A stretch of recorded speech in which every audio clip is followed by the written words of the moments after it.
What's a midweek without a major upset? Mississippi State fans, LSU fans, Georgia fans, you may have an idea by now. Anyway, when we know the answer to that question, we'll let you know. But until then, we've got plenty of midweek action and upsets to discuss, plus some crazy series to come in a busy slate of weekend pick'em.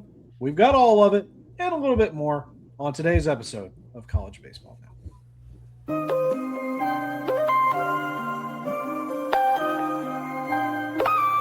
Yeah, ain't no problems, that won't problem with me, no. Yeah. Let me talk to the chat. They know I was gone for a minute, had to BRB. Had to grab a couple wins with I DID. They sleeping on the kid, I had to do it BIG. I can never be average, and they want a problem with the boy, they don't want no static. I don't need your cosign running with God. Wanna test that, tell them what's happening. Took control, run the game. Best believe I'm shining dog. Counting in my wins, yeah, I love it when they count me out. Off the leash, of the chain, boy, I've been a dog. Best believe I run the game, you know I'm in control of y'all. It's like magic, believe I want that static. Yeah, it's like magic, believe I want that static. Yeah, it's like magic, believe I want that static. Beat them up, knock them out. They really don't want no static.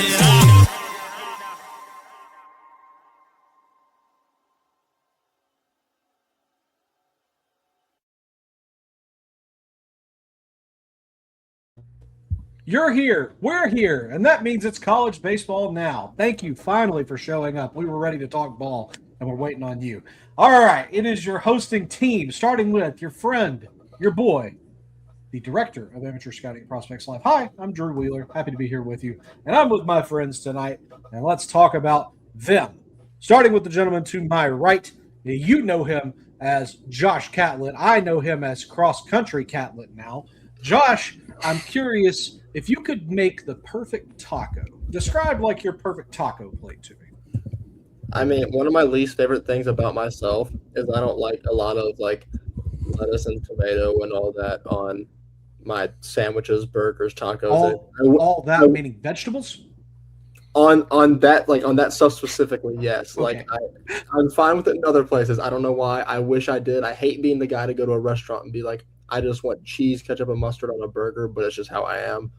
So I guess taco would just be like, I don't know, beef and cheese, and like I like sour cream, salsa. I'm cool with that too, but like I don't know, none of the other stuff. Okay, all right. I appreciate that, Josh. We're thrilled to have you with us tonight. Wow, guys, crazy. Anyway, JB Sebastiano. JB, you're a California boy. I'm ready to hear what your favorite taco is, because I'm sure you've got some interesting taste. Yeah, my favorite's got to be an Al Pastor taco. A good Al Pastor taco, nothing beats it to me. So that's my favorite for sure. Good call. Good call. I've been told previously on the West Coast you can find tacos in crazy places, gas stations even sometimes. Is this so, JB? I'd say it is so. I mean, depending on what area you're in, but 100% I'd say the gas station taco is a thing. There's definitely taco carts at the gas station you can find, and they're pretty fire too. So that's no hate on the gas station taco cart. Oh man, no shade whatsoever. I mean, we've all spent a lot of time in the American South. Gas station cuisine can be expensive. We'll leave it at that. Depending on the place, it can get expensive. Jake Bargery, Coach, you're back. We're glad to have you with us, man. Thank you for clearing time on your busy schedule. The road trip has ended, and you're back with us on College Baseball Now. Jake, tell us about your ideal taco situation. My ideal taco, I like a good steak taco, and I'll put some. Usually, I'll go like lettuce, cheese, salsa, and then maybe a little lime juice on top. Goes pretty well with it. If I had to make up my taco, that's probably what it would be. I love it. All right. I'm going to pitch this to Josh first because I think there's a chance you would really be into this. Do you like fish tacos, Josh? I do. My boy, I knew you would. I just had a feeling that, Josh, you'd be a fish taco guy. JB, fish tacos? Yeah, big on them. Huge. Jake? I have honestly never had fish tacos. I've heard good things about it, but I've never had it before. Jake, let me tell you, where I cannot, I'll tell anybody this, anyone who knows me knows this, I cannot stand the city I come from of Mobile, but there is one singular thing I like about that city, and it is the seafood. The seafood is awesome. So I can vouch for anything seafood-wise. Fish tacos right up your alley, I can tell. I just have a feeling. Jake. Okay. fish I do tacos is like the move. seafood, and I like tacos. I don't know why I wouldn't like fish tacos, but never had it. Matt, like a nice lime cilantro aioli, a little bit of cabbage, maybe some light cheese, and a nice breaded whitefish. Yes, I say that because tonight I actually enjoyed chicken crock pot tacos. So my sister-in-law made chicken in the crock pot with different seasonings and stuff, shredded it out. She was phenomenal, guys. It was delicious, and I was very much enjoying it prior to Survivor. Anyway, not here to talk tacos. I know this is not tacos now, confusing as it might be the first 3 minutes of our recording. College baseball now. We've got plenty to talk about. So in case you've been living under a Chalowski for this week, crazy stuff has happened, starting with a couple of SEC you like that? That was good. Thank you. So starting with a couple of SEC teams that have had a bit of a stumble, one of which I think was I'll just go ahead and maybe I'll bury the lead, guys. I'm sorry. I think it was not only an excusable loss, but an acceptable loss.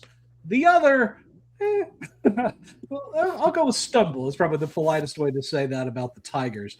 That being said, Mr. Catlett, we'll go to you because obviously we're going to talk about your favorite baseball team in all of the NCAA college ranks, and that's going to be the Southern Miss Golden Eagles. They came away with a victory, 7-6, if my mind serves me correctly. It usually does not. 7-6 over the Mississippi State Bulldogs. Josh, my first question to you is going to be one I'm going to ask all three of you before I come back to you. Is this the best game of the season thus far? I would like to. I mean, for the sake of this, I'd like to say yes. But let's be honest. We saw a game on Sunday that was better than this one. So they both conveniently happen to involve Mississippi State. But I don't know. This was one of the rare midweeks. I think Jake was the one that said it to us yesterday. This is one of the rare midweeks that came into the week with a lot of hype and that actually lived up to it. But the UCLA Mississippi State game on Sunday had more hype than this, and it went above and beyond what we could have imagined. So that has to be the answer at this point, I feel like. I think so. JB, best game of the season, maybe? I agree. I think it's got to be UCLA Mississippi State. But I guess the one point I hit on with it in this game that I thought was really interesting was the deciding factor being a missed fly ball in the infield by Mississippi State, bringing in a run, which ultimately ended up being the losing run. If you go in a roundabout way, that run ended up losing the game. So kind of interesting. And Brian O'Connor, I think after the game, talked about their defensive miscues a little bit. So interesting. Can I one-up you and say that it's even more fun that the two deciding runs were both drop third strikes in the same inning? Like how often a game swung by drop third strikes that bring across a run? Like how often does that happen? Yeah, the inning from hell for Mississippi State. Yeah, no kidding. Yeah. Jake, I'll go to you here because in my head, it's funny because I think of best games I've watched thus far this year, right? Definitely the one that I would have put maybe at or above this one, Josh and JB have mentioned. It was Sunday night's UCLA Mississippi State, just an incredible game.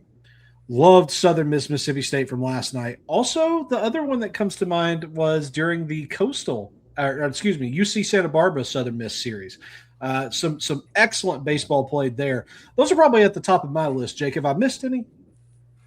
Yeah, I don't think so. I mean, if you were going to ask me what I think the best game was, I would have gone with what they said. But this one was right up there with it too. I mean, just like both games had just a ton of back and forth. Like one team got up early, the other team crawled back, and then they went back and forth again. Like it was just that's just what makes a good game. And both of them had all that in it. They had homers. It had weird stuff happen to score runs. It was just a lot of fun. If we're going midweeks that are great games, can I give an honorable mention to the UCF Miami game a couple weeks ago that was 14 or 13 innings? I think that should be mentioned too. And if we're 100%. getting that to like, I guess in your point, Drew, the best series of the year, in my opinion, I think would be the UCSB Southern Miss series that you talked about early in the year. I think It if you're going was through, if we're not Probably. counting the tournaments, I would say best series of the year was Probably. that so far. thus far without a doubt.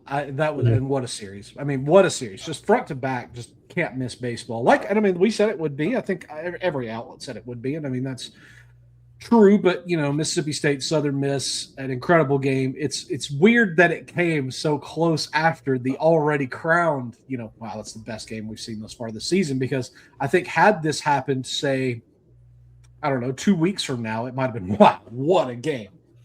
Mississippi State can't miss baseball. And I think they have an argument for being that anyway. Josh, I'm going to come back to you for actually breaking down some analysis here. What was it that worked for Southern Miss in this humongous top 10 battle? I mean, it was the offense coming up in big spots again. We've talked about it. It feels like ad nauseum on this podcast about it, but that's just what they do best. I mean, they got themselves out to a big lead, stumble for a little bit, and then if we're being honest, kind of like JB mentioned, I touched on, that seventh inning, they had a couple breaks go their way, like drop fly ball, 2 drop third strikes in big spots. Like, it wasn't necessarily the offense firing on all cylinders. It kind of was things falling their way.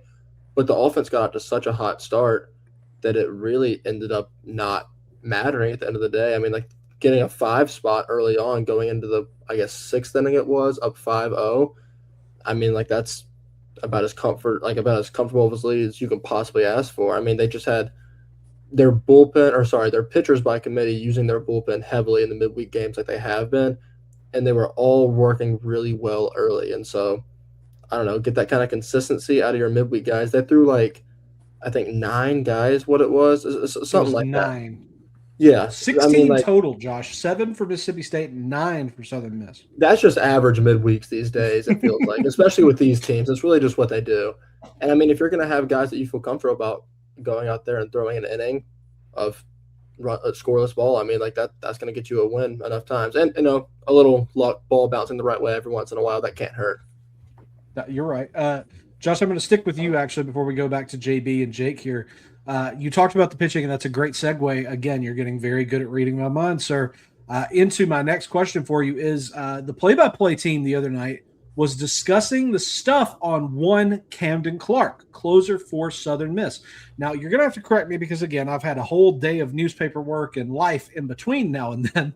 But if I remember correctly, 20-something inches induced vertical break and 10 inches of JB's trademarked whores.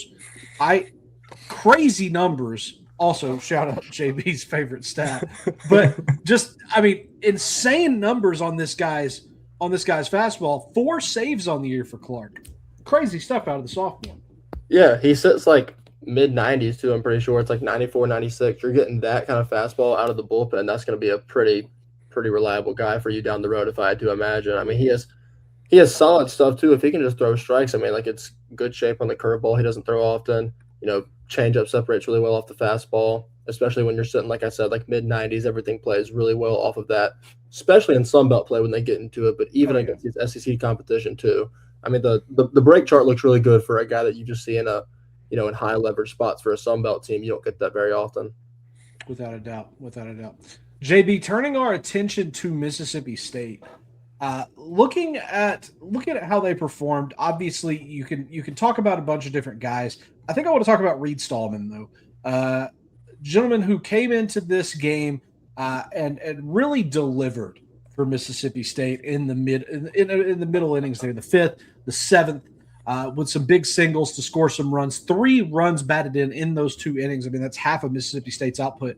For a guy like Stallman, who's going to bat, in the heart of the order, maybe just outside, what are performances like from him and Ryder Woodson, guys who are core glue guys for Mississippi State, maybe not necessarily as highly talked about in the draft circle as, say, an Ace Reese.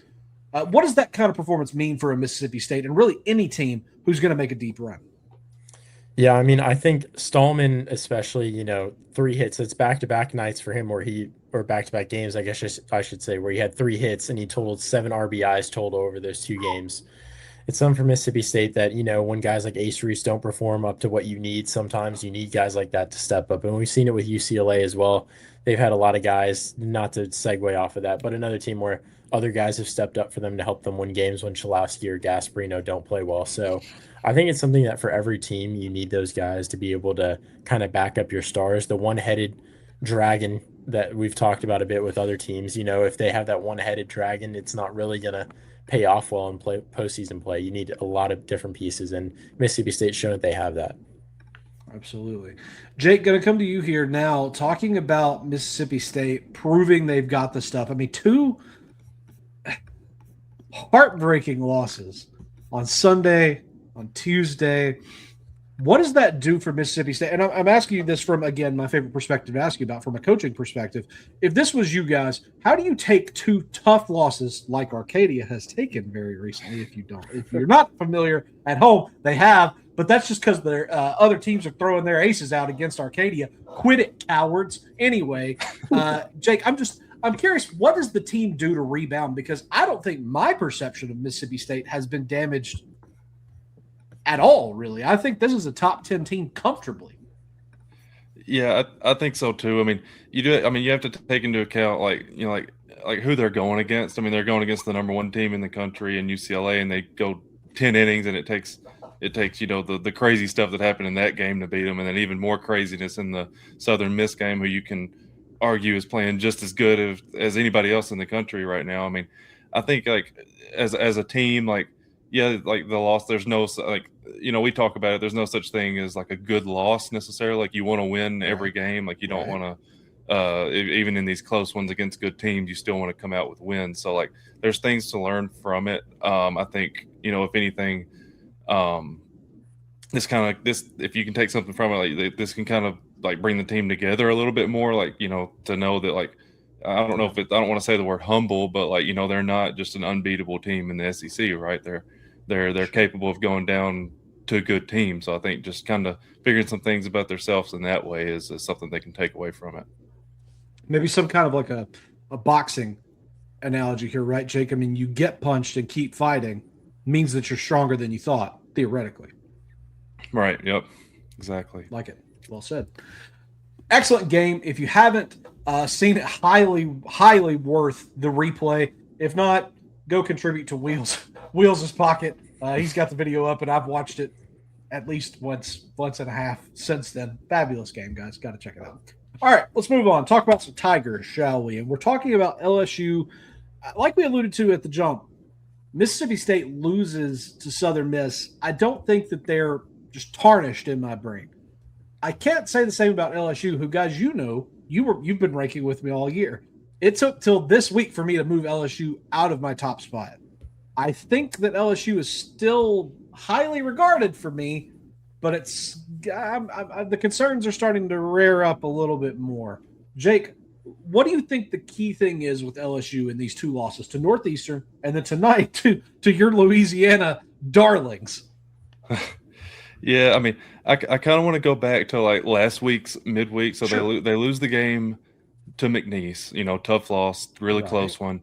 And then they get Dartmouth and Northeastern this next weekend, and just like 3 really close games. Like, they only scored 5 runs on Friday, and then Saturday they played Northeastern, only scored 3. Then they get Dartmouth again on Sunday, only scored 3, and then get into a little bit of a shootout with this Northeastern team whose offense just went crazy at the beginning of this game. And like, it just seemed like, they were down 10-0 after the 3rd inning, 11-1 in the 6th. Like, they just couldn't catch up until it was just unfortunately a little bit too late. Like, I'm kind of with you. I don't want to. I mean, I don't know. I obviously we know what LSU has. We know that they're a good team, but it's like you said, it's hard to not be a little bit concerned over this stretch of tough games for them. Yeah, JB, we'll go to you. Talking about the concern level for LSU, where do you sit in terms of your opinion of LSU now, and what do games like this? McNeese, Jake brought up McNeese from last week about this time. Northeastern, the old Cajuns. Like, what does this mean to your opinion of LSU? I think the most concerning thing is when you watch that Northeastern game, especially at the beginning, the quality of the at-bats just started going downhill really quickly once Northeastern started putting it on them. And I know later in the game they started coming back and they made it a close game, but a lot of that had to do with a lot of guys coming into the game pinch hitting, a lot of guys trying to fight for spots, getting in the lineup. A lot of the core of the order just really didn't do much. You watch Caraway and York and Dardar and Curiel, guys like that go up there to the plate and really just look lost and have some pretty bad at bats, besides a couple hits in there. So I think it's really concerning. And RMBD too, I forgot about him. It's really concerning to see your top guys go into the box and look that lost, and when they start getting put down, that they kind of quit.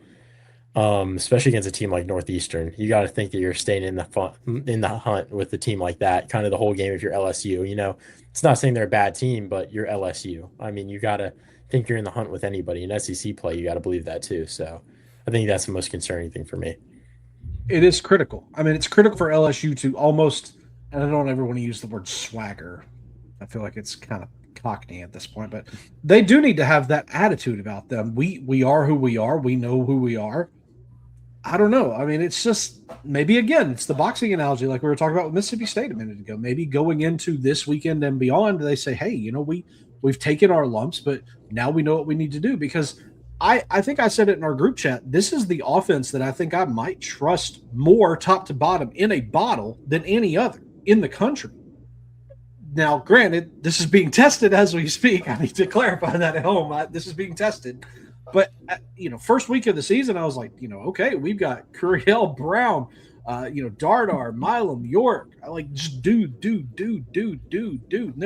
Beatty, Cerna. I mean, the dudes, tons of dudes. And I'm with you, JB, that maybe some of that people stepping up that we saw for a Mississippi State, for instance. Josh was talking about that, or I think you were talking about that earlier, JB. It's just we need to see that from LSU going forward, and I agree with you. Yeah, and like you were saying, they're one of the most experienced offenses in the country. Yes. I think is a big part of that too, and that's kind of concerning that a very experienced offense looked the way they did.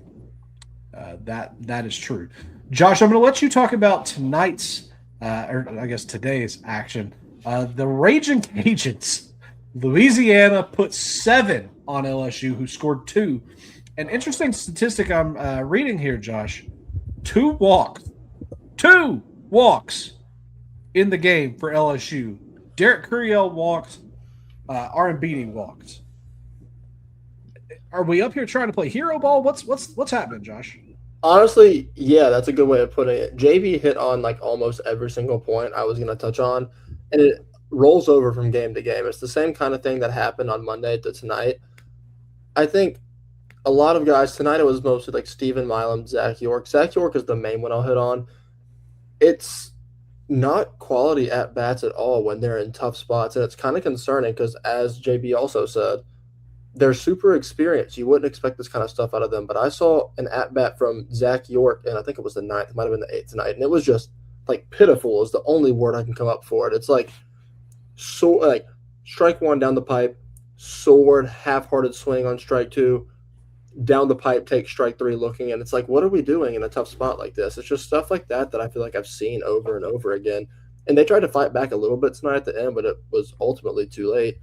Just poor at-bats, guys not stepping up. I don't think, Jake Brown looked really good tonight. Derek Curiel looked really, really good tonight. No extra base hits, but he was, I think, 3 for 3, I want to say. Curiel, 3 for 3. Yeah, so I don't know. If no one on the bottom of that lineup at all can do anything, it is a bit of a concern long term, because I kind of wanted to push back on what you were saying about, this is the offense you trust the most in the country. Oh, yeah. Before the season started, it looked a little bit like that maybe, but right now, I can't think of anything near that because of how bad it's looked, not only in the midweek, because you don't want to take these overarching takeaways away from the midweek, like I've said. Right. It's been weekend series, it's midweek into the weekend series, into the midweek again. It's just consistent. And it's to the point where you have to do a little more than just raise eyebrows. You kind of have to look into it and be like, is this going to be a lingering thing? Are they getting cold just too early and they're going to figure it out? Who knows? But it's just, I don't know. For guys that are as experienced as this, it is concerning for especially a team that's an undisputed top 3, top 5 team. Okay. I love that. And I love what you said about York, because he specifically is a gentleman. I mean, obviously, if you're unaware, transferred from Grand Canyon. portly gentleman. I'll say this: 400 pounds. What? Hold on. That is not so. I really do. I'm gonna look this up. I actually don't even know. I'm just curious. Now listen, Josh. I was about to compliment. If Zach York wants to become my next man crush in the SEC, in the akin of a Sonny DiChiara, he's gonna have to make at bats better than this one. Sonny DiChiara was. I looked it up, and he's 6'2", 300 actually, so I wasn't terribly far off in the grand. You were off by 33%. Yeah, but if you're looking at the visual of a guy that's shorter than me and almost double my weight, like that's not saying much because like I'm as skinny as I am. How tall are you, Josh? 6'3". Okay, of course. Yeah, of course. Yeah, I appreciate the Sonny DiChiara love. Like, I'm never going to turn that down. Yeah, but I mean, like, Zach York is Okay. bigger than Sonny DiChiara. He has to be, right? Sonny D had to be pushing 3 bills. Check it out. Okay, because one I'm thing going I'll to hit on outside Go of ahead, that JB. to one more LSU point. The most concerning thing in the game for me tonight was Gavin Guidry. I think he's one of their most surefire guys they've had over the past 2 seasons we've seen, and 3 earned in 2 innings of work is kind of something that would be of concern to me if you're watching it as a Tiger fan. That's the biggest thing. He's been lights out otherwise this season, but that's not a great outing from him to keep noting. Sonny DiChiara was 6'1", 260, by the way. Thank you very much. So not as bad. I think that's a build weight situation, but that's something for us to discuss off the air. Also, Sonny DiChiara, come on to the podcast. I might be your biggest fan to ever exist. We'd love to have you on the show. JB, I'm going to piggyback on what you're saying with another concern with LSU that I can't believe I didn't mention a minute ago. It is the bullpen.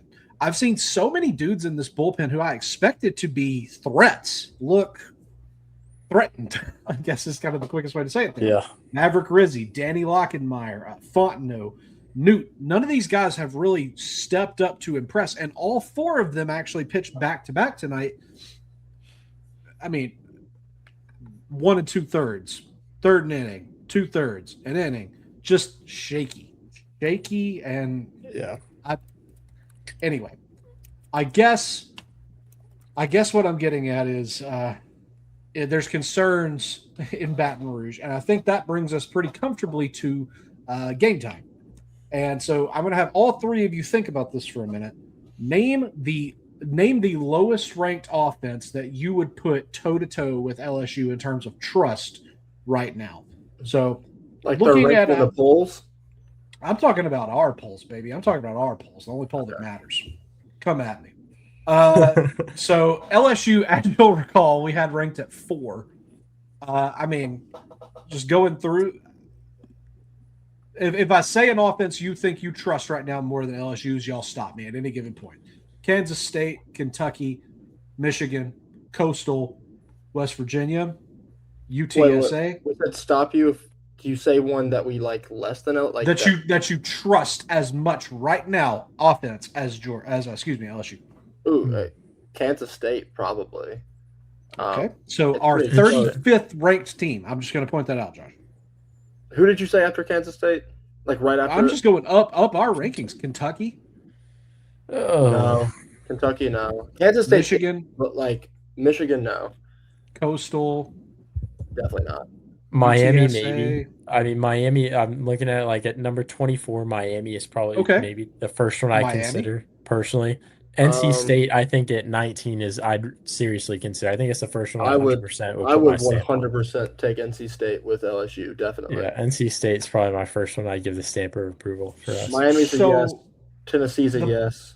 The point that I'm making, and Jake, feel free to chime in if you've got any teams that are just like coming to mind right off the rip. I know these guys are naming, several, and that's not a knock on y'all because you're playing the game as you should. But Jake, I guess the point I'm getting at here, and I'll let you piggyback off this, is LSU's offense at this point to, again, have gone from, in the first week of the season, me saying, this is the offense I trust the most to do well game to game to game. Now, I'm sitting here seriously questioning, do I like Arizona State's offense more than LSU's right now? I don't know. That's a tough question. Yeah, I mean, I don't know either. I mean, you guys named all the a lot of teams there, but just looking at the offense play, I think just over these past few games, I feel like I don't want to think that it's going to be a lingering thing, but the desperation of the offense just really just isn't there. Like there's a good desperate and like there's a bad desperate. Like there's a desperate in terms of like you want to get guys on, get them over a score in any possible way you can, and then there's the bad desperate of just like you guys mentioned earlier, taking bad at bats, swinging at bad pitches, and maybe selling out for a 6-run homer, trying to put that many runs on the board with one swing when it's not possible, right? Like I don't know. I think we've learned. I think LSU maybe learned like how to potentially handle some of these situations when they get down. But I think just from the outside looking in, it is like we've been saying this entire time. I think it is somewhat concerning, and it'll be telling to see like kind of how do they react if they get down against like the Arkansas or the Tennessees, like you talked about, some of these other offenses that are really good. Like how do they respond when they get down to some of these good SEC teams? It's going to be interesting to say the very least. And you said it. No team can hit a 6-run homer. But if anybody could, it'd be Sonny DeShara. Seriously, Sonny, come on the show. We'd love to. All right. Let's talk about Pick'em, shall we? I'm going to get Sonny DeShara on this show. I can make that happen. Like I'm not even. This is my new number one goal for the season. We got to get Sonny D on the show. I'm not even just saying this. Like I feel confident I can make that happen. So we'll talk afterwards. We'll talk after this. Can't wait. All right. Josh, we're going to keep it with you, not to talk Sonny D, but to talk about our Pick'em. Let's talk about last week's picks, who did how, and our totals on the year. Because if I'm not mistaken, the overall rankings are getting a little interesting, at least in terms of the duality of it, right? Yeah, I'd say so. I won the week again. Shocker. Everyone give me props and clap for me. I went 6-2. JV and Drew went 5-3. Jake went 4-4. On the year, I am 6. Wait, I'm blanking. There we go. I'm 14-9. Drew is 12-11. JB's 11-12, and Jake is 9-14. So we all even out to an even 500. I blame Drew for convincing me to take Tennessee last week. Listen, I still look. Good process, bad results. I maintain. Good process, bad results. Tegan Coons did well, just like I said he would. I'm just kidding. It's my fault. I picked him. I said it first, but it's okay. I just had to say something there.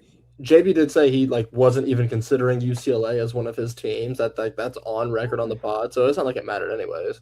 I know. I just had to gaslight Drew for 10 seconds after the last discussion, but it's listen, it's fine. I deserve to be gaslit a time or two, and also to be fair, I mean JV. I think I made a convincing argument, and it was factual. Coons pitched well. UCLA is just really good. Good process, bad results. I'll try. I should have believed in West Coast baseball more. I don't know why I didn't. I went away from my blood. It bit me in the butt, but it's okay. That is a you thing, JB. Speaking of what, never mind. I'm not going to get into this. If you didn't see the video of the Pelican at UC Santa Barbara, go watch it. As I said on Twitter, that is some JB Sebastiano nonsense. Go ahead. All right, Josh. So this week we picked a couple of interesting ones, and I think you said we may have a couple of sweeps here. But you're thinking there may be a little bit of discourse on some of these. Let's round it out and get to it, because we're starting with a team that one of you loves, one of you claims to love, in the North Carolina Tar Heels. I'm tired of this. They're going to be taking on Virginia.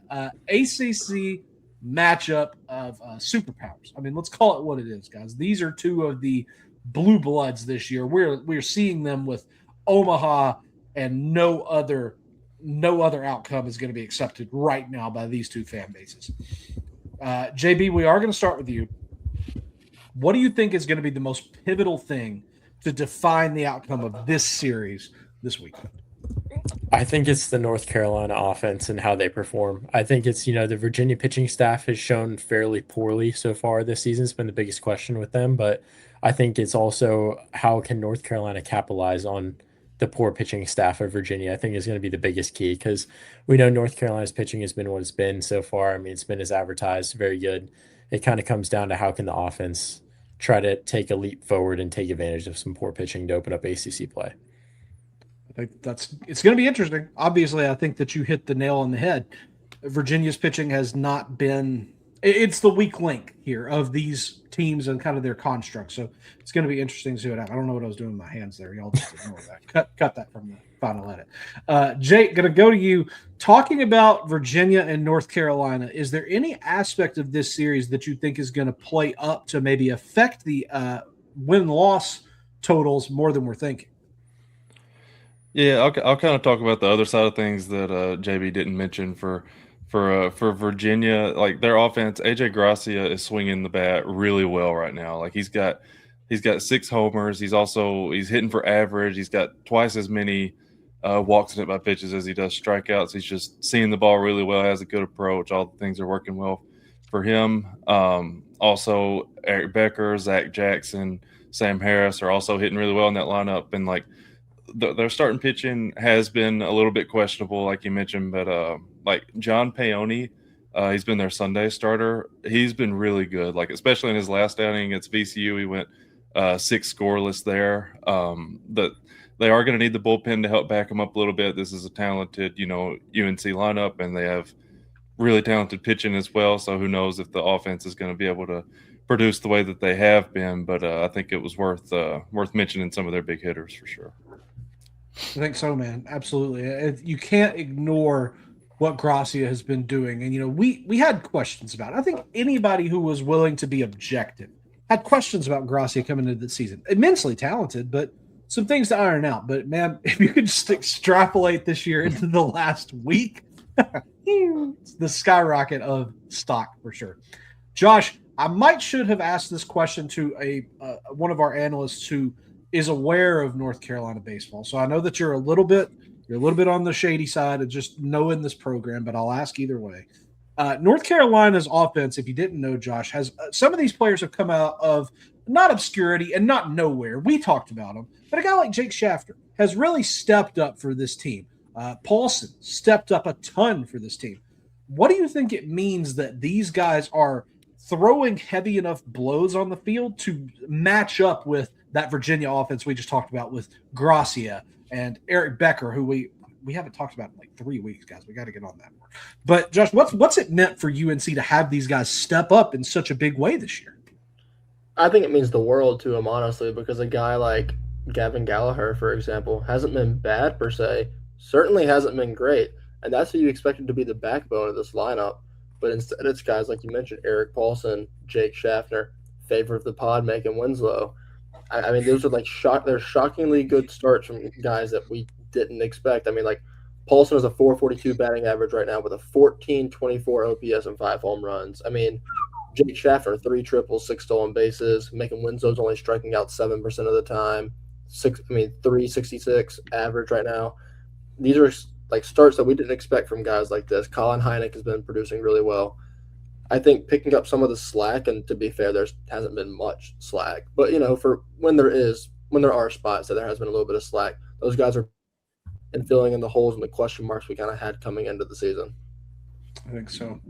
It's going to be an interesting series, one that I'm pretty much giddy for at this point, guys. I think you guys have done your best to convert Jake and I into UNC fans. But we'll see how far those loyalties lie when we start picking them, shall we?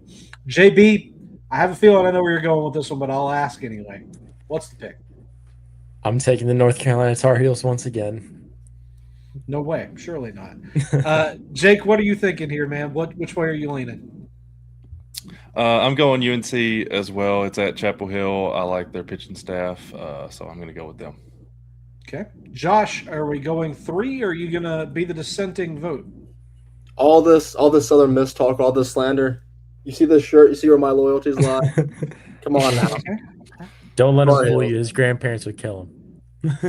Oh, no kidding. I think they're fighting an uphill battle Friday, Saturday.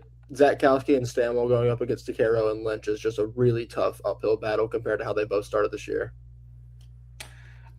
Okay. Well, I will be the dissenting vote then. I'm going to take, against a little bit of my better judgment, I'm going to take Virginia. I think that if the offense can just show out, now it is, again, it will be an uphill battle. I still like that offense a lot. Drew went the Jake Bargery way this week, so he's going with the Jake strategy this week. And I don't know, Jake will be the first one to tell you that didn't go too well last week. It's tough. There's a big risk involved when you go the other way. Before the pod, when I said there'd probably be a few sweeps on this is one of the ones I expected to be a sweep. So this is shocking to say the least.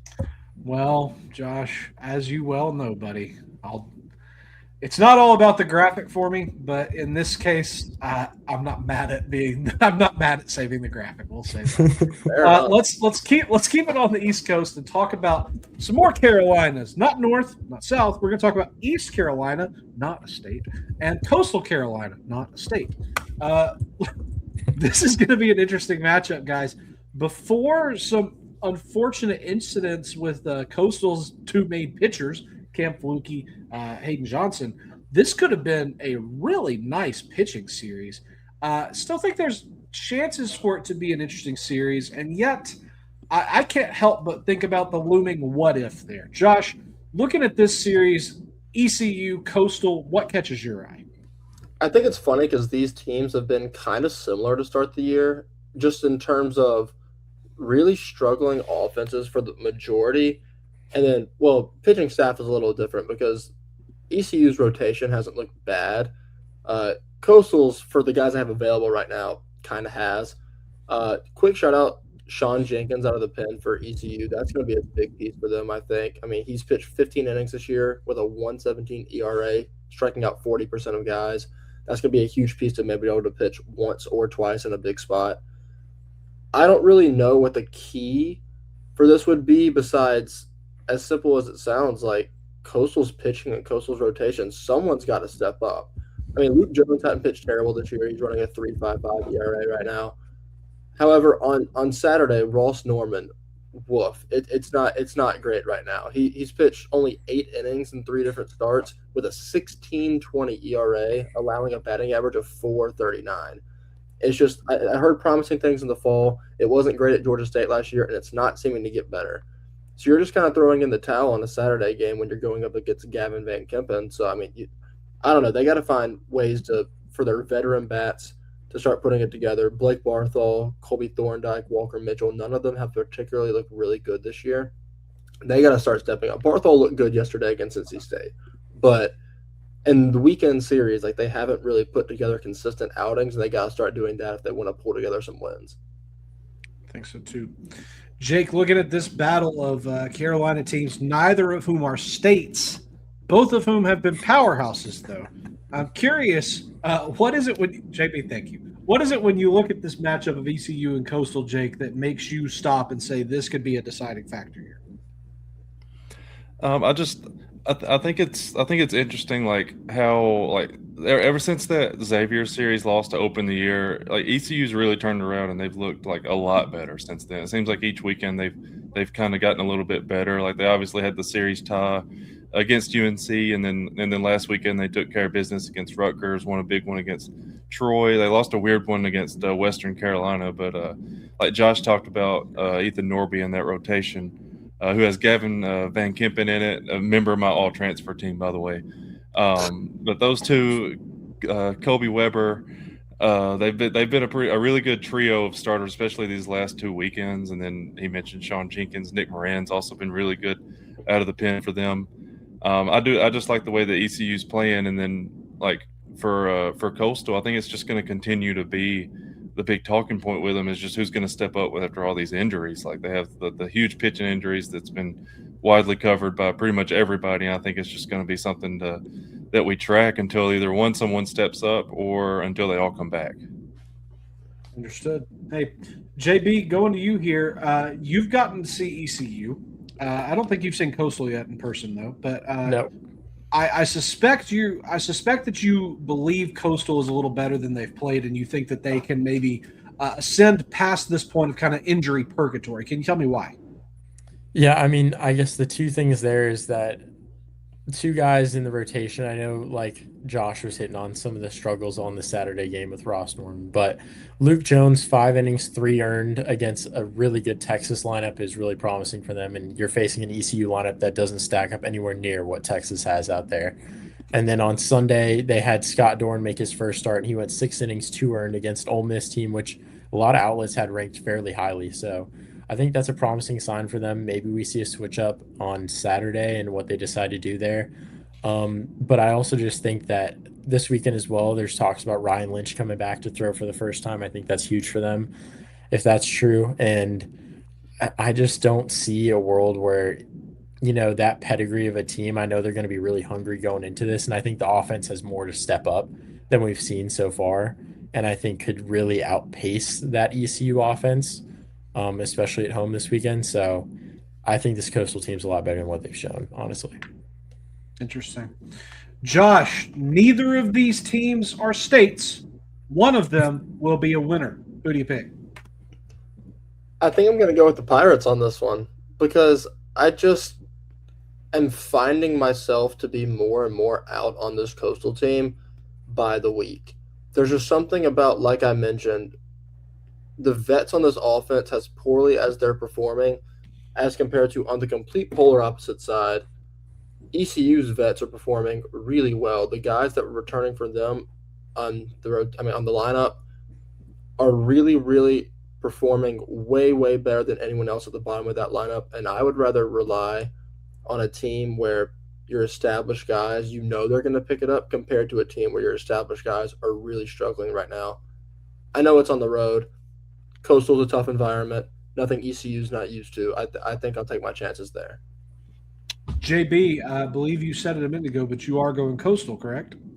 Yeah, I'm going to be taking Coastal. Okay, interesting.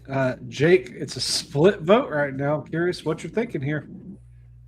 Yeah, I think both teams do kind of match up pretty well. I think like we just talked about. I think that there's not really much power going on right now in either lineup. I think both offenses has more in the tank. I think I'm going to pick Coastal as well. I do like the way that this ECU, especially the pitching staff, is trending right now. But I think Coastal getting to play at home. JB talked about Lynch maybe coming back and throwing for him a little bit this weekend. I like Coastal playing at home. I think, Josh, you very nearly said my exact opinion. I was so close this past weekend to be just done with this Coastal team until we see something from them. But a couple of impressive wins to round off the weekend for them. I something there, and yet I trust ECU more. I'll be taking ECU. We'll split the votes here. I think I trust ECU more, but Lynch returning would certainly be an interesting – well, I was going to say a linchpin. I'm not going to be that cheesy. It will be an interesting stone on the scale to maybe tip it a little bit closer to level. But ECU's bats are the ones I trust right now. All right, moving on to a battle of two of you guys, darlings. Jake, your Louisiana Raging Cajuns taking on Josh's dear DBU Patriots. And Jake, we're going to start with you here. These two teams, if I'm not mistaken, stalwarts on your mid-majors rankings. Who do you like better and why? So yeah, DBU's been in there for a little while. Louisiana just kind of broke into it this past rankings. But I'll talk about them. I'll leave DBU for someone else. But Colt Brown and Rigoberto Hernandez are both hitting really well. They're the two kind of biggest bats in this lineup right now. But in my opinion, like the rest of this offense just kind of needs to find an identity. I think like the power isn't really there. Like you're hitting for a team batting average barely above 250. You're getting on base at a clip that's kind of bottom third of the country. But like they're coming off back-to-back series wins over San Diego and Maryland, and they had a midweek sweep over Kansas State. And we just talked about them beating LSU right before we got going for these week's games. So, the main arm I want to talk about is Andrew Herman. He pitched against UC San Diego. I think it was the Saturday game last weekend. 9 innings, 13 strikeouts, 1 hit, 3 walks, no runs. He went 117 pitches. If he can build off of that in any way, it's going to be just a ton of fun to watch. And they got Other starters, J.R. Tollett, Ty Roman, they've been kind of not as good. Tollett had a nice start against UC San Diego last Sunday, but they're just needing a little bit more consistency in the rotation, especially when you're not getting an abundance of production from their offense. I hear you. Josh, we're going to let you tag in to talk DBU. What is it that they can do to silence Louisiana coming off of a big win tonight? Yeah, their starting pitching just has to pick things up. It's been not great to start the year, to say the least. On Friday, Russ Smith has thrown 10 innings, running a 10.80 ERA, walking 17% of guys. On Sundays, Ryan Borberg just pitched 6 2/3 innings on the year with an 8.10 ERA. I mean, the offense has been pretty well-rounded. You know, guys like Jake Bennett, 1266 OPS, 6 home runs. Ben Tryon in right field, 1108 OPS. Chayton Krause at first base. He's a returner from last year, 4 home runs, 990 OPS. Those are guys that you expected to see these things from, and you've gotten it from them, as well as other guys in the lineup have stepped up at different times. The position players seem to be doing their part most of the time. The starting pitching just has to step it up. Jared Schaefer's been pretty solid. He's got a 4.05 ERA. He's been good enough on Saturdays. Friday and Sunday, you got to be a little bit scared coming into those games because Ryan Borberg, to be honest, like before the season started, that was the guy you were probably the most confident in, I'd say. I was, at least. And he's just been kind of a dud on Sundays. So you're going to need a little bit more of that. You know, you are lucking out, kind of like Jake mentioned, facing Harriman on Saturdays. It's good against good, and then Friday, Sunday is kind of rough against rough. So you just got to see who takes advantage the most. JB, in a battle of rough against rough, which of these teams do you think has the edge? I mean, it's tough. I'm really split right now. I don't know if you can see in my doc, but I already deleted my pick because I don't know. I've been swayed already by looking through the stats one more time. So one team's coming in hot, the Raging Cajuns. I mean, they've been really, really lightning hot. But this DBU team, if there's ever a weekend that you need to turn around and get it together, this would be the weekend to do it for them. So I don't know. It's a tough draw right here. I'll let you pick last. We'll go to Mr. Bargery. Coach, what are you thinking? Louisiana, DBU. Man, this is a tough one. I think so. I've kind of had a theme with my first two picks. Like I've kind of gone with the home team over two teams that I think are pretty closely matched in both matchups that we've talked about already. So I think I'm going to go with DBU. I mean, I like both teams. It's mostly because they get to play at home and have that advantage. But I don't know that I have like a true favorite between these two teams right now. Interesting. Josh, I expected it to be 1-1, and yet it's 0-1 towards you and DBU right now. Are you taking DBU? I am. And for the second series in a row, on the opposite end of the spectrum is Jake. I'm going to take the road team who I believe in just a little bit more, and I'm hoping the home environment doesn't affect them too much, although I am more hesitant about this one than I was ECU, but I can't not pick DBU in this situation, I feel like. I understand. JB, curious, are you going to break this streak, or are you going to be another one for the Pats? I was talking myself into going DBU, but seeing the first two, I'm going to take Louisiana now. I got to go the other way. I'll take Louisiana and go against them. I got to be the odd man out there. Not the odd man out, JB. Let's ride. I'm going to stick with the hot hand. Let's take Louisiana. Jake, I'll take your Last time me and Drew rode together, it didn't go very well. Hopefully this time it did not. Second time's the charm. Second time's the charm. I think this is the first time I've only been by myself on a pick in the entire year, so we'll see how this goes. Did by you yourself? Jake took DBU as well. Too. Yeah, I took DBU. It's split 2-2. Oh, I completely heard him wrong. Never mind. Welcome to the club, Jake. Thank you. I'm completely. I heard him so wrong. This guy's out of it over there. He's got. I am out of it. Sorry. It's because of what I have in the cup, as usual. It is rum. Tonight's drink of choice is rum. Let's see. Cross country Catlett. We're going to have you run to the Atlantic coast and walk us through what you think the major storyline is as Notre Dame takes on Duke. I think it's going to be really fun to see this Duke rotation against the Notre Dame offense. Notre Dame's offense has really started to turn it on. They've averaged 13 runs a game through their last 5. guys we expected to do really well. First of all, Mark Quattrani has done way better than we would have expected. He is a 559 batting average with a 1643 OPS and a 574 WOBA, for those of you interested in that. Noah Coy, Bino Waters done pretty well too so far.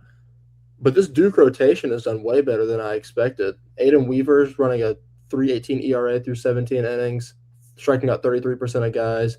Ben Dean on Saturdays has a 2.45 ERA, striking out 40% of guys.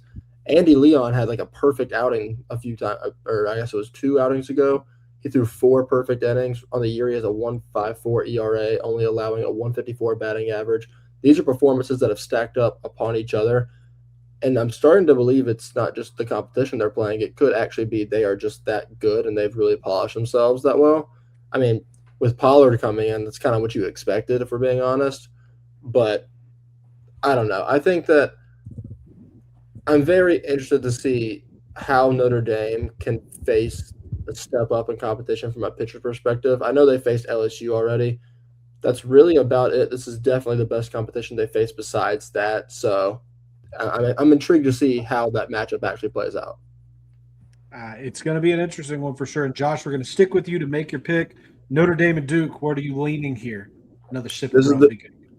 This is the toughest one for me. I'm kind of like JB on this one. Oh my gosh, I don't. Should I loop back? No, you know what? I'm going to go with Notre Dame. Just because I think I'm trying it. If you can't tell, I'm trying a theme this week. I'm disregarding who's home, who's away, and we're going to see what happens. I'm taking who I just think is the flat-out better team. Okay. And I think Notre Dame's rotation is good enough to be able to handle that Duke lineup, and the offense is most certainly good enough relative to what we've seen from them. So I'm just going to trust they can go into a notably not really ruckus environment or crowd in Durham and see if they can handle business. Speaking of notably not very ruckus-filled in Durham, JB, sounds like something that you'd say. What are you taking in this game and why? Well, that was pretty funny. I'm going to take Notre Dame too with Josh. I mean, I don't think he's given the pitching staff enough credit, honestly. Ty Uber and Jack Riddell have both looked very, very good so far. And Caden Crowell has kind of been the only guy struggling, but, it's a chance for him to bounce back. I think that this is a team that will show well against Duke. I think so. Jake, looking at Notre Dame and Duke, which way are you leaning, sir? Well, I mentioned already what kind of my strategy was going to be with these tighter matchups. I'll go Duke. Josh just talked about all their starting pitchers and then didn't take them and how well they've been pitching, and then he picked against that rotation. So I'm going to go with them at home. All right. Well, Jake, this is an opportunity for you to make up some picks, buddy. I'm going to go with Notre Dame as well. So we'll stack 3-1 against you, Coach. But I'm curious to see how you make it out of that one. JB, I'm going to have you walk us through this one. Cal Poly and Hawaii. As it has become known at the Wheeler House, what kind of West Coast late-night baseball can put me to sleep tonight? Tell me what we're looking forward to this weekend. Yeah, I mean, it's a typical West Coast Big West matchup here. Cal Poly will be traveling to Hawaii, which is the first gauntlet of this schedule here. That's a nice 6-hour flight for them to get over there, 5 and change maybe if they're lucky. I think this Hawaii team has looked very, very strong, very, very strong to start the year, and I think that it's going to be another series for them where they're going to kind of show why this small ball tactic that they've used for a few years now can really trip up some of their bigger opponents that they usually have to face. So I'm going to take, well, I guess we haven't even gone there, but I'll take Hawaii in this matchup. So Hawaii, a team that I find myself liking more and more every time I watch them. I'll double you there. I'll take Hawaii as well. Coach, what are you thinking here? I like Hawaii too. It's got to be one of the toughest places to play at in all of college baseball. Like their home splits are insane, and they got 3 really good starting pitchers as well to get to pitch in that ballpark. So I'm going to go with Hawaii. Josh, we have 3 on the side of the Rainbow Warriors. Are you going to make it a clean sweep? I will make it a clean sweep. I will take Hawaii. I mean, both these offenses have been just horrendous so far, but I trust Hawaii's pitching across the board to be able to just pound Cal Poly and keep it that way. Another thing worth noting, little thing that I noticed, Tate Shimao for Hawaii is a Cal Poly transfer. He's been, to be quite frank, terrible this year. He's a 206 average and a 590 OPS, and maybe he gets his get back a little bit and elevates a little bit this weekend. I don't know. Look, it's true. Sorry.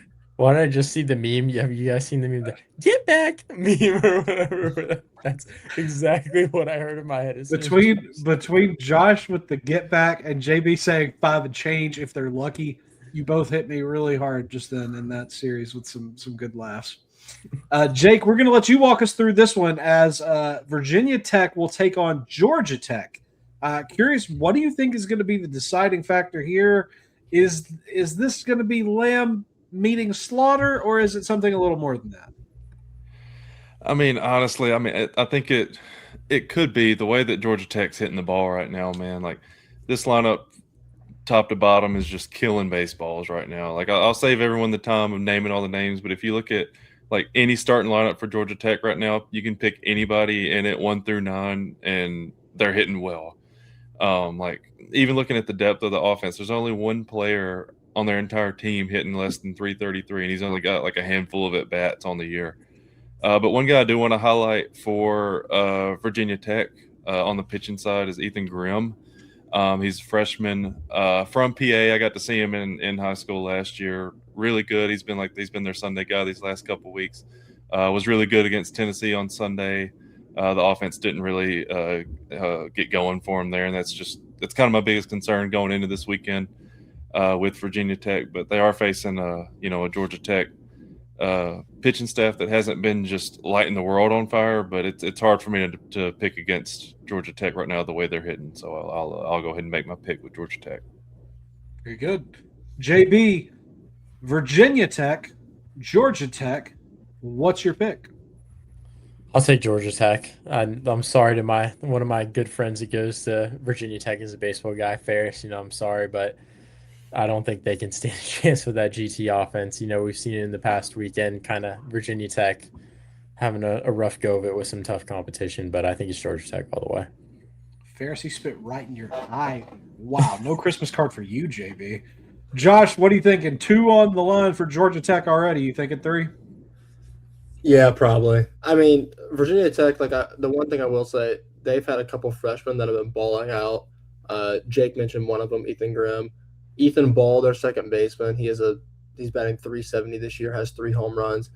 He and Sam Grube have been like the only really promising guys in the lineup. The bottom has not been holding their weight. I don't expect it to this weekend either. On Georgia Tech's offense, I will mention 1 point, and that's it. I know they haven't been playing the best competition, but there's a stat that I saw. You might have seen it. It doesn't take a lot of research. Just look at a box score for the team as a whole, and you can tell. But this is like an unfathomable stat to me. Every single player on their team with 25 plate appearances or more has an OPS over 1,000. I can't process that. That's nuts. I don't care who you're playing. That's insane. It is truly astounding. I'm going to take Georgia Tech as well. We'll sweep the board 2 straight series, and that's going to bring us to another interesting ACC matchup. And JB, I'm going to have you walk us through that one. Yeah, that'll take us down to Stanford and Wake Forest. Stanford is kind of fallen off from their early season highs that we've talked about a lot. They've fallen to 5-7 on the year, and they split a series with the Cal State Fullerton team, which kind of put up some shocking play against UCLA, number 1 seed. But UCLA in midweek seems to be kryptonite right now for whatever reason.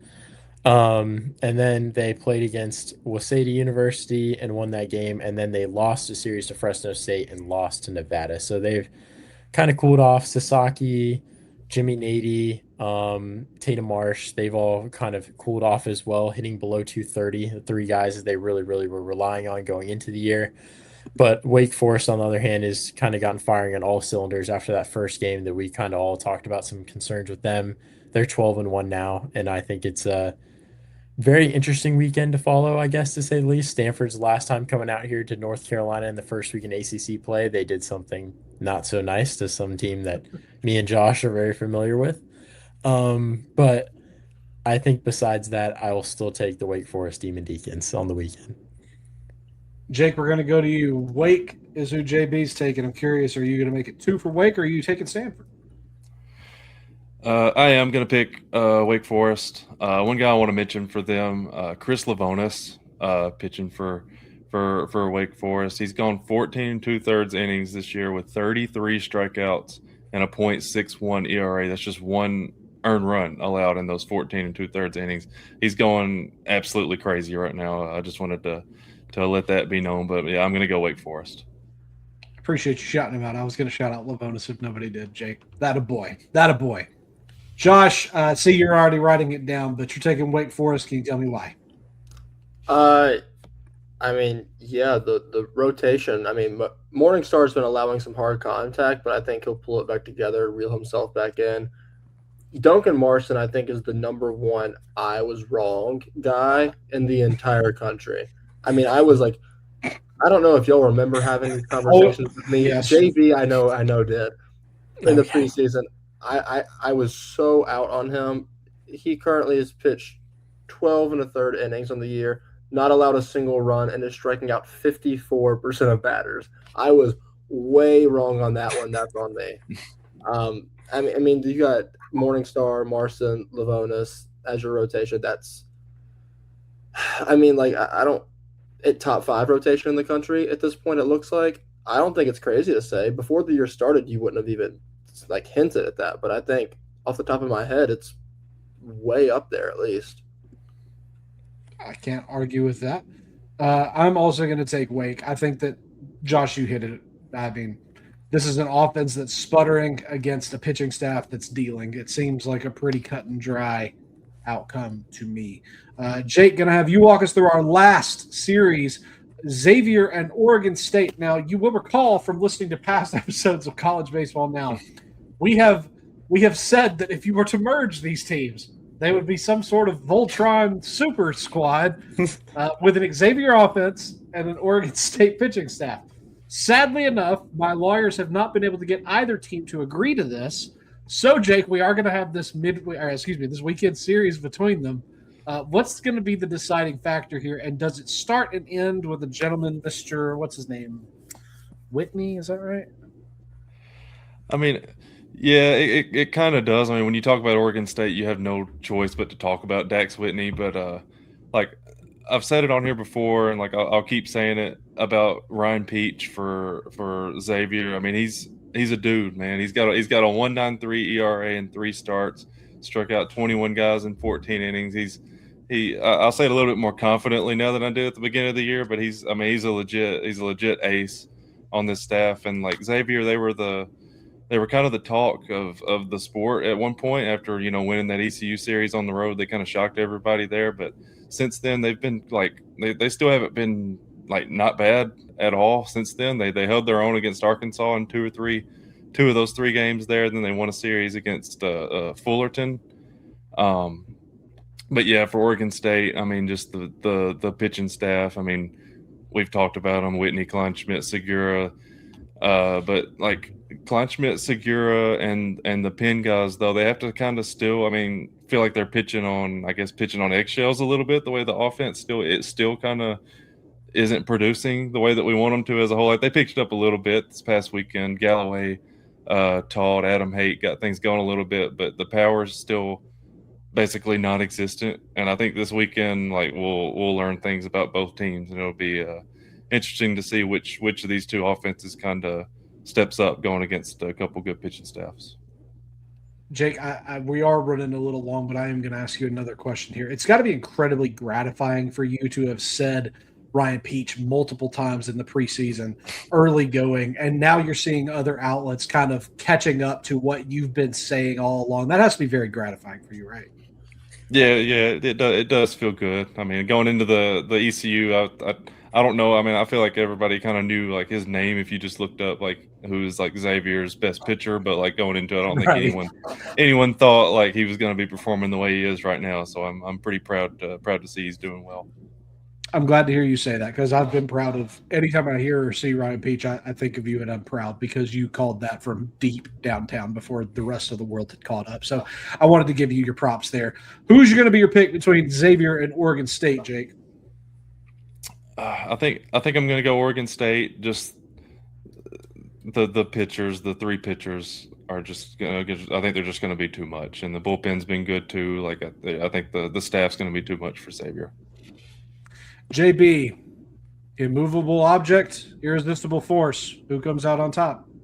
I'm taking Oregon State, and I think the key for this one, and it's going to a 4-game set, which I don't know if we've mentioned so far, but We have not.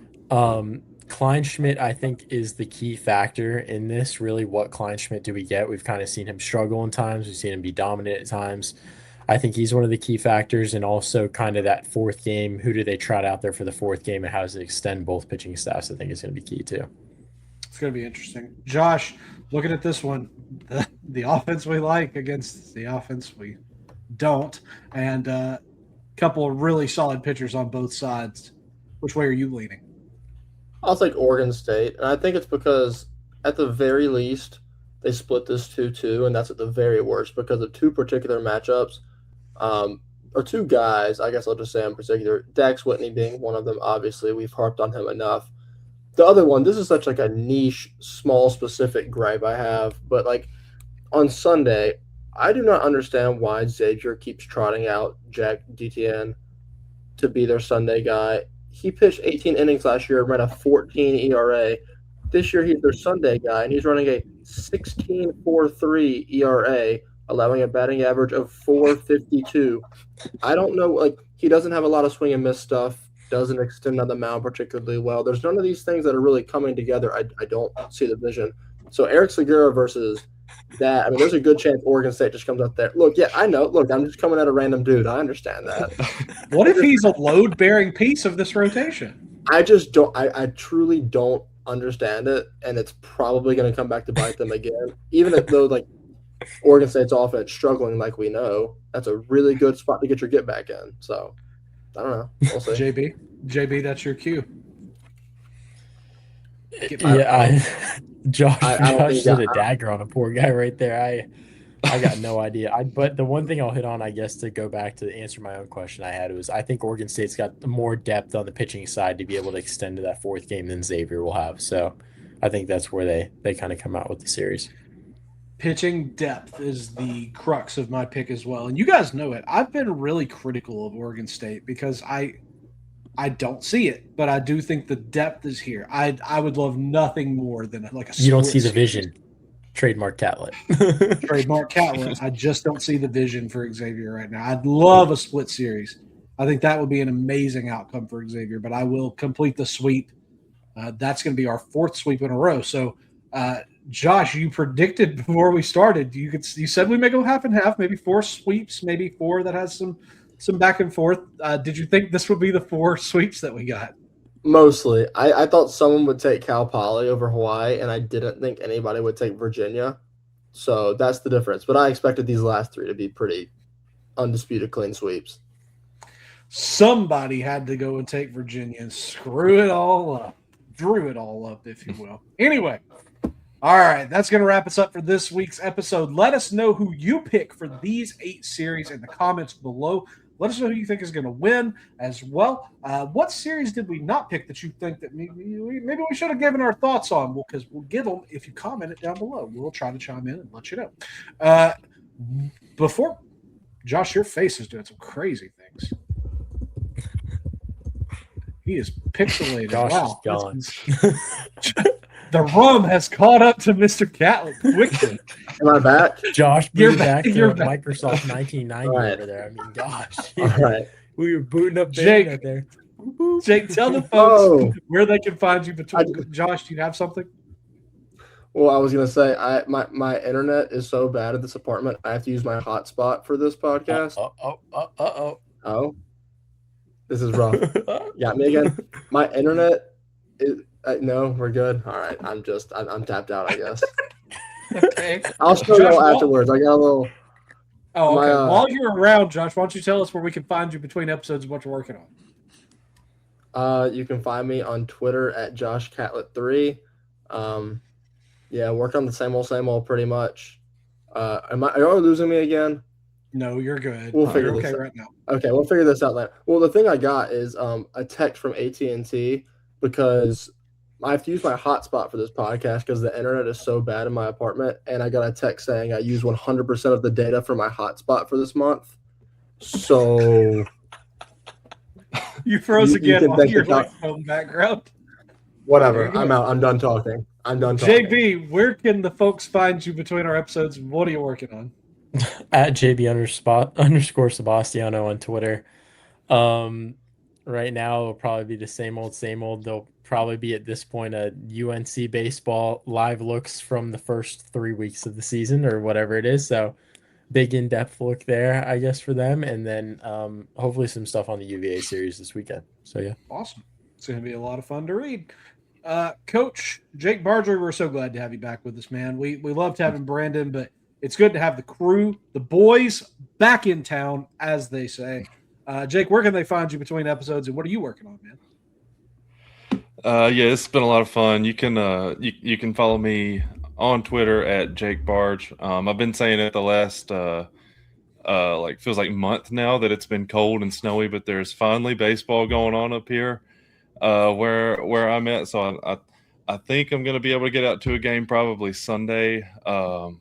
My plan is to go to the highly touted matchup of University of Pennsylvania versus University of Maryland, Baltimore County. I think I'm going to go to that Sunday matchup game. I don't know that there'll be a live look after, but I'm just ready to get out and watch some ball. So, and the mid-major power rankings on my Twitter as well. Check those out.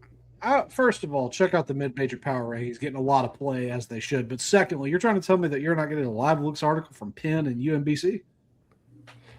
I mean, I might. It'll just be one game. It'll have to be a lot of fireworks, I think. But Who are you to discount UMBC? I'm not discounting them. I'm just. This is my first game. I'm trying not to get too excited about it yet. I understand. Just blowing you up as much as I can, Jake. Just blowing you up when I can. If you're interested in following me for whatever reason, you may do so on the Twitter machine at Drew is okay, Instagram and Blue Sky the same.